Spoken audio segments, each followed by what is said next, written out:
back to the beginning of how all this started. All right, and first of all, very happy to have this opportunity to kind of share the Right. story with you. You know, you've been a huge supporter of St. Aug for many, many years, and Thank certainly you. over the last couple of years throughout all of this. And, Right. and I'm personally appreciative of that. This started, most people became aware of it in February of this year when it sort of took on a public character. That's correct. With the town hall meeting, but the actual discussion which led to the controversy goes back to really the spring of 2009. In 2000, I believe it was June 2009, the school received a letter from the Deacon Warren of the Archdiocese. It was an interesting letter because the language was, it reports of alleged use of corporal punishment at St. Augustine High School. Well, you know, anyone in New Orleans who knows St. Augustine High School knows what the tradition. Right, we used the paddle. That was our tradition, was the paddle for 60 years. Started by the Josephite Fathers. Sure, indeed. Brought in by the Josephite Fathers. The community didn't ask for it. I think it's important to note that the use of the paddle, which is all we ever did, no more than a paddle, bend over and take a lick, was a tradition started by the Josephite Fathers. And one which the community embraced and has sent their children for that kind of discipline, because as you know, and we both know, that the discipline St. Aug gave was all that many of the young men had, because of many of black young men had no fathers in their home. Correct. Okay.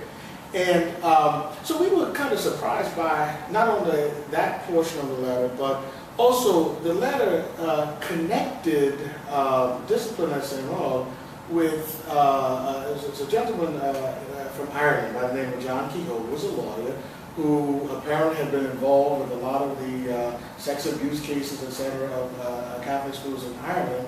And he had written a letter complaining to the United States Conference of Catholic Bishops, again, not about St. Augustine in particular, but he had discovered that St. Aug used corporal punishment, and of course his letter links that practice with sex abuse and all forms of child abuse.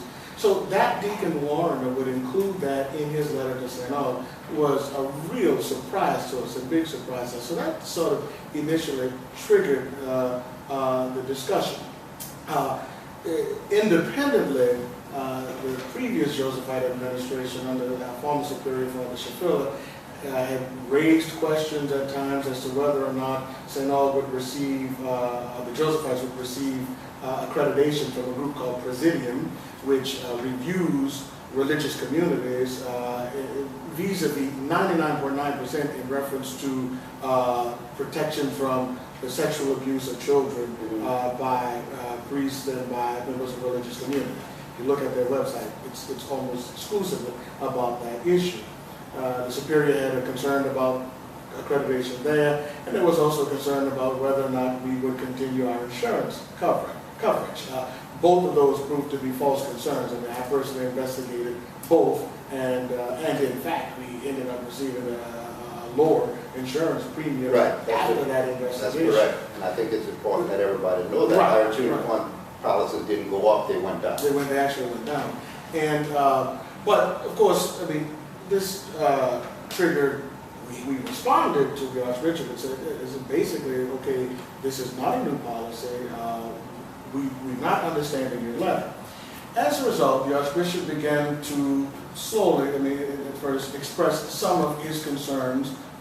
He was clearly opposed to the policy, but he agreed, and he thought it was a good idea. In fact, he initiated it, that we would have a three-way conversation involving the Josephite administration, the Archdiocese, and the school administration that would evaluate. We would set up a review committee that would evaluate discipline as a whole at the school, engage the stakeholders of the school, and make recommendations based on that evaluation.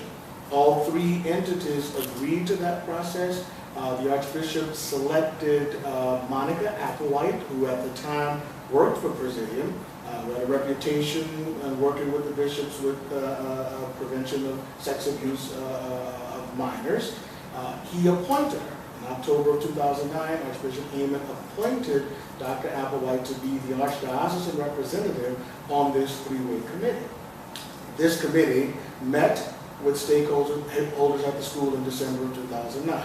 And those stakeholders included administrators, faculty and staff. It included parents, students, and alumni. So all of the major stakeholder groups met with the review committee, and ultimately a consensus document was produced and presented to the school's administration and board of directors. As a result of that, overwhelmingly, the recommendation was that corporal punishment would continue at the school with some modifications. Those modifications were introduced into the handbook policy, voted upon, agreed by the board of directors, and we were ready to continue in that school year, 2009-2010, and continue the next school year with the modified policy. Well, it was after that had taken place that, in a rather surprise move, initially, in April of 2010, the Josephite administration sent the school a letter stating that it was ending the practice of corporal punishment completely at the end of the 2009-2010 school year, and in July of 2010 actually changed the bylaws of the school to solidify that change in policy. That was the first time that the school, that the Josephites made a sort of radical and unprecedented change in the bylaws in order to bring about a policy change that they wanted at the school.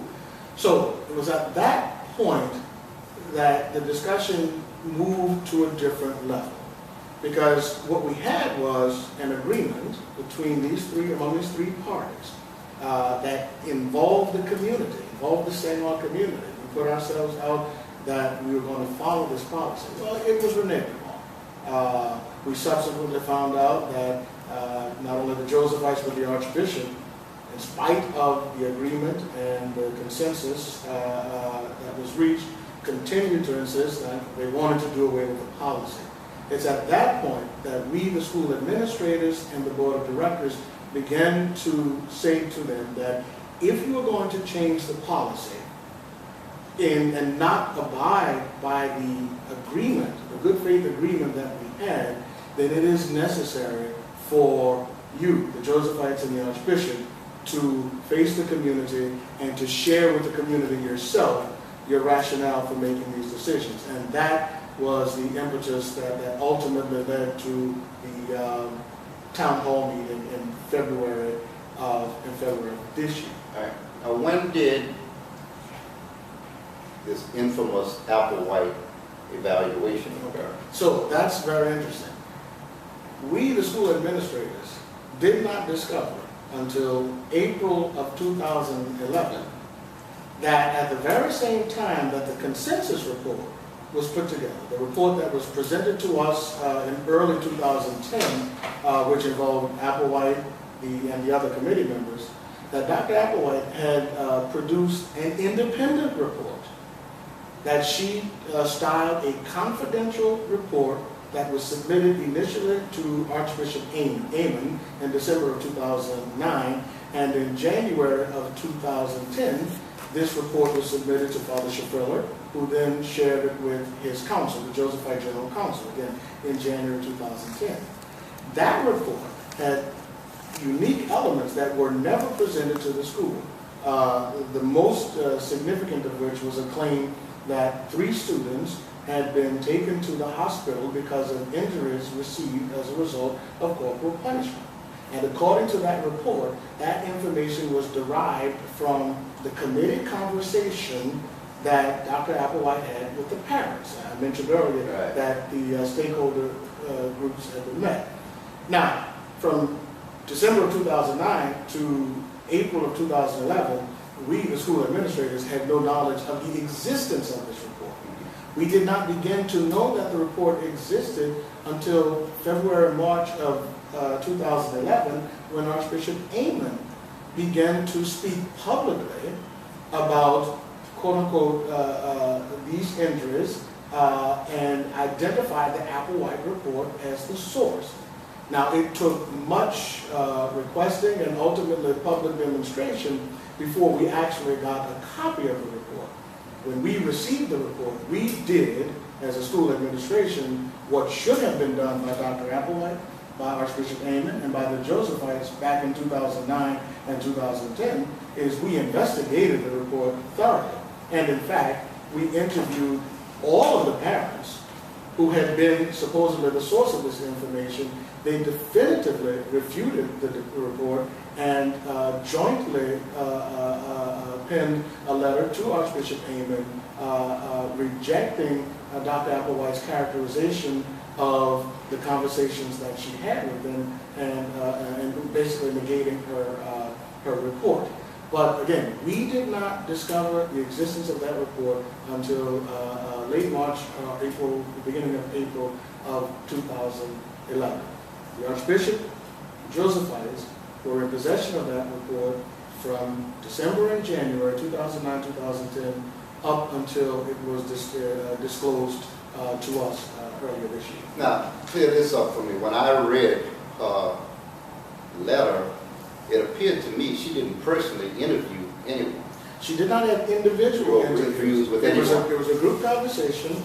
The committee consisted of Dr. Applewhite, Father Joseph Doyle, who at the time was president of the high school, and two of our board members, Danny Davalier and Wilbur Jacobs.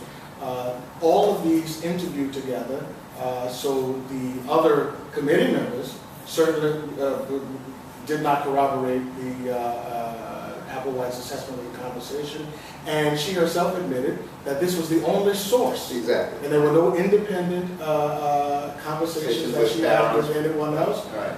And of course, she also admits that she did no follow-up investigation, that she sought no names, right. No details, nothing to back it up. And I think it's important that the community realize that she was never provided any names of these so-called injured children. No. She never interviewed anybody personally.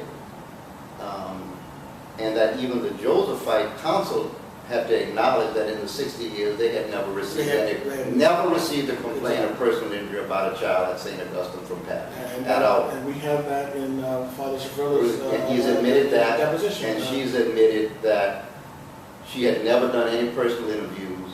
And so basically, all her writings were hearsay as far as I'm concerned. At best hearsay, or hearsay, or at worst fabrication, exactly, to suit the needs of the Archbishop. Exactly, and one of our huge concerns is that we are all mandatory reporters. Right. And educational institutions, medical institutions, etc. We know, as it's the law, that once one receives a report of abuse or suspicion of abuse, it has to be reported not only to the local administrator, but to the local child protection authorities. This report was created and distributed to the Archbishop and to the Josephites. And none of the three did a follow-up report or investigation, which, again, when we received the report, immediately, within 24 hours, we had gotten to the very bottom of the report, because it's our obligation, it is our responsibility to do that, as indeed it was their obligation to do so. So it remains one of the unanswered questions how those three